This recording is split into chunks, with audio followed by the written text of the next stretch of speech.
Good morning, সবাইকে স্বাগত জানাচ্ছি। আজ 18ই এপ্রিল শুক্রবার। আগের ভিডিওতে বলেছিলাম আমাদের বেড়াতে যাওয়ার কথা। আজকেই সেই দিন। এখন সকাল 4টে মতন বাজে, গাড়ি এসে গেছে। আমরা এয়ারপোর্টের দিকে যাচ্ছি। আমাদের বাড়ির থেকে এয়ারপোর্ট বেশি দূর না, সকালবেলা 10 মিনিট মতন লাগবে, আমরা এয়ারপোর্ট পৌঁছে যাব।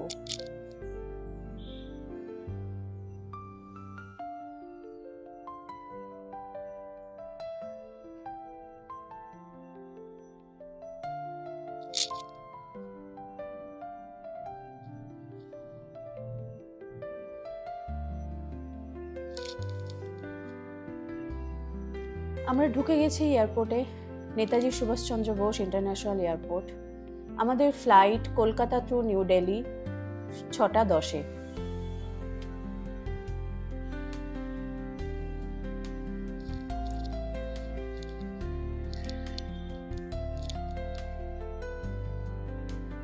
আমরা পৌঁছে গেছি দিল্লি।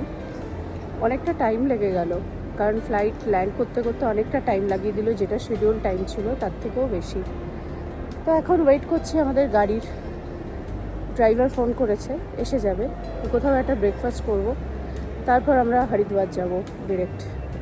আমি অনেক ছোটোবেলায় হরিদ্বার গেছিলাম, তখন ছিল হচ্ছে দশেরার পর থেকে না হরিদ্বারের গঙ্গার জলটাকে বন্ধ করে দেয়। তো আমি ওই গঙ্গা দেখিনি, হরিদ্বারে গেছি বাট গঙ্গা দেখিনি। তো এবার যাচ্ছি, তারপর আস্তে আস্তে জানাবো কোথায় যাচ্ছি আমরা।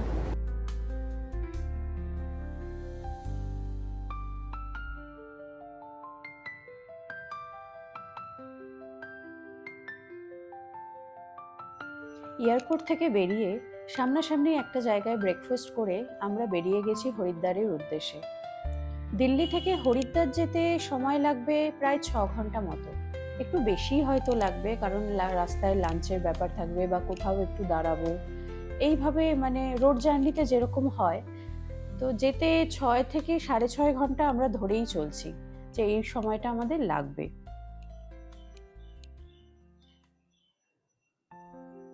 আমরা এসে গেছি একটা রেস্টুরেন্টে, যেখানে আমরা দুপুরবেলা হালকা করে কিছু একটা লাঞ্চ করে নেব। লাঞ্চে আমরা বিশেষ কিছুই করছি না, খুবই হালকা করে করছি, যাতে বাকি এখনো জার্নি অনেকটা বাকি রয়েছে, যাতে আমাদের কারোর কোনো অসুবিধা না হয়, আমরা যাতে ভালোভাবে পৌঁছে যেতে পারি। এমনিও আমরা জার্নিতে বেরোলে, মানে যখন আমাদের লং জার্নি করার থাকে, আমরা খাওয়া দাওয়াটা একটু হালকাই করি। তো চলো আমরা বেরিয়ে পড়ি। আমরা বেরিয়ে পড়েছি, আবার রওনা দিয়ে দিয়েছি রাস্তায়। রাস্তা খুব ভালো, মানে সেখানে জার্নিতে কোনো কষ্টই নেই, রাস্তা ভীষণই ভালো, ভীষণই সুন্দর। হরিদ্বারে ঢুকে আমরা সবার প্রথমে যাব মা চণ্ডীর মন্দিরে। ওই যে পাহাড়ের ওপরেই হচ্ছে মা চণ্ডীর মন্দির। ভেতরে ভিডিও করতে পারবো না। চণ্ডী মায়ের মন্দির দর্শন করে আমরা চলে এসেছি হরিদ্বারের প্রধান ঘাট হর কি পৌড়ি। এটাই হরিদ্বারের সবথেকে প্রসিদ্ধ ঘাট, যেখানে প্রতিদিন কত কত মানুষ আসে গঙ্গা স্নানের জন্য।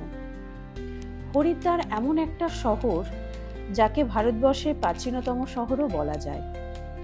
পবিত্র পরিবেশ এই শহরকে আচ্ছন্ন করে রেখেছে।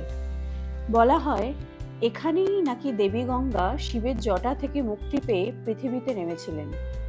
গঙ্গোত্রী হিমবাহের কাছে গোমুখ থেকে উৎপন্ন হয়ে 253 কিলোমিটার চলে এসে হরিদ্বার প্রথমবারের মতো সিন্ধু গাঙ্গেয় সমভূমিতে প্রবেশ করে, যার থেকেই এই শহরের নাম প্রাচীনে রাখা ছিল গঙ্গাদ্বার। এ তো গেল নয় পুরাণ অনুযায়ী কথা কি পুরনো মতের কথা, কিন্তু আমি যখন ছোটবেলায় হরিদ্বারে এসেছিলাম, অনেক ছোটতে মা বাবার সাথে এসেছিলাম, তখন যে হরিদ্বারকে আমি দেখে গেছিলাম, আজকের দেখার মধ্যে অনেক পার্থক্য। যেটা আমি একটু আগেও বললাম, আমি তো গঙ্গাই দেখিনি তখন। এই যেখানে এখন গঙ্গা দেখা যাচ্ছে, এই জায়গাটা পুরো শুকনো ছিল। এখানে মানে যত নোংরা থাকে পরিষ্কার করা হয়, মানে মানুষ তো অনেক ফুল দিয়ে প্রদীপ দিয়ে সব দিয়ে আর কি মা গঙ্গাকে পুজো দেয়, অনেক কিছু মনোবাঞ্ছনা আর কি নিয়ে আসে মানুষ। তো আমার মানে জলই দেখিনি, গঙ্গা স্নান তো অনেক দূরের কথা, তাই আমার দেখা তো অনেকটাই আলাদা। হ্যাঁ, অনেক কিছু বদলে গেছে। পুরনো দেখার সাথে, পুরনো দিনে যখন এসছিলাম সেই দেখার সাথে এখন অনেকটা মিল পাচ্ছি না। কিন্তু কিছু জিনিসের মিল আছে যেইগুলো বদলায়নি। সেটা হচ্ছে হরিদ্বারের অলি গলি, মানে রাস্তাঘাট বাজার, সেইগুলো একই রকম রয়েছে। এত মানুষজন আসার জন্য মানে ঘাটের সেই পরিষ্কার পরিচ্ছন্নতাও কিন্তু সেইভাবে বজায় থাকে না। কত কত মানুষ আসছে এই সময়, মানে আমি তো গিয়ে অবাক হয়ে গেছি যে ওই বিকেল বেলাতেও কত মানুষ স্নান করছে গঙ্গায়। আর বাবান তো মানে গঙ্গা দেখে ভীষণ খুশি, ভীষণ, মানে কতক্ষণে ওকে নামানো হবে, মানে ও এইটার জন্যই খুশি। প্রচন্ড ঠান্ডা জল, কিন্তু তার মধ্যেও বাবান আর বাবানের বাবা দুজনেই নেমে স্নান করেছে। আমি করিনি, কিন্তু ওরা দুজনে গঙ্গা স্নান করেছে।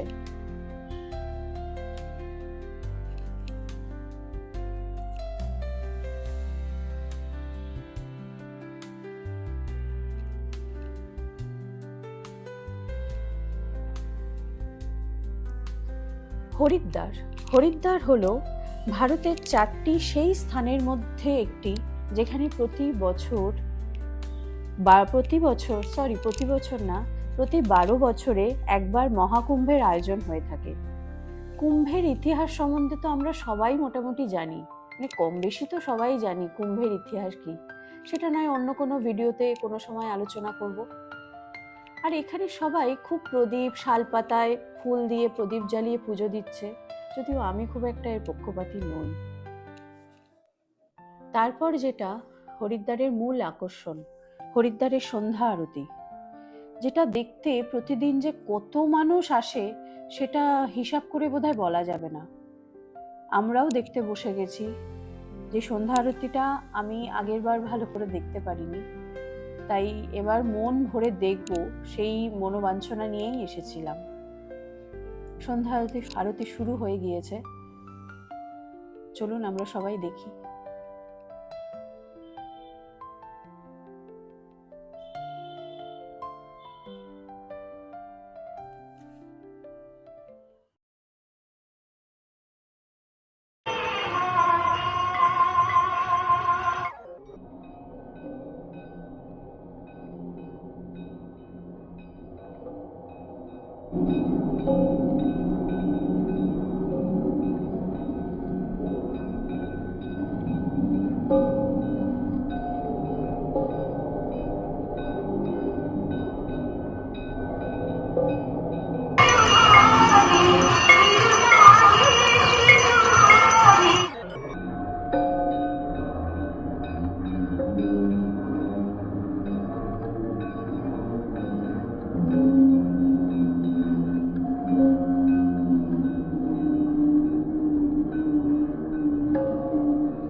সন্ধ্যা আরতি শেষ হলে আমরা এখান থেকে বেরিয়ে যাব, চলে যাব ঋষিকেশ। আমাদের সেখানেই হোটেল বুক আছে, আজকের রাতটা আমরা ওখানেই থাকবো। হোটেল ঢুকতে ঢুকতে রাত 9টা তো বেজেই যাবে। কালকে সকালবেলা আমরা ঋষিকেশে একটু কিছুটা ঘুরেই আর কি চলে যাব হার্শিল ভ্যালি। হার্শিল ভ্যালির সম্বন্ধে পরের ভিডিওতে সব বলবো। যেতে সময় লাগবে মোটামুটি 7 ঘন্টা মতো, তাই পরের ভিডিওতে থাকবে আমরা হার্শিলের পৌঁছানোর মানে যাত্রাটা, সেটা সম্বন্ধে পুরোটাই দেখাবো। আমরা সবাই আজকে খুব টায়ার্ড হয়ে গেছি, বিশেষ করে বাবান। আচ্ছা, এখানে আরেকটা কথা বলে রাখি, আমার ছেলের ডাকনাম তো অনেক আছে, কিন্তু ওর ভালো নাম হচ্ছে অন্তরিক গড়াই। অন্তরিক, অন্তরিক মানে হচ্ছে মনের ভেতর। অন্তরিক গড়াই আমিই রেখেছিলাম ওর ডাকনামটা। তাই আজকের ভিডিওটা এখানেই শেষ করছি। সবাই ভালো থাকবেন।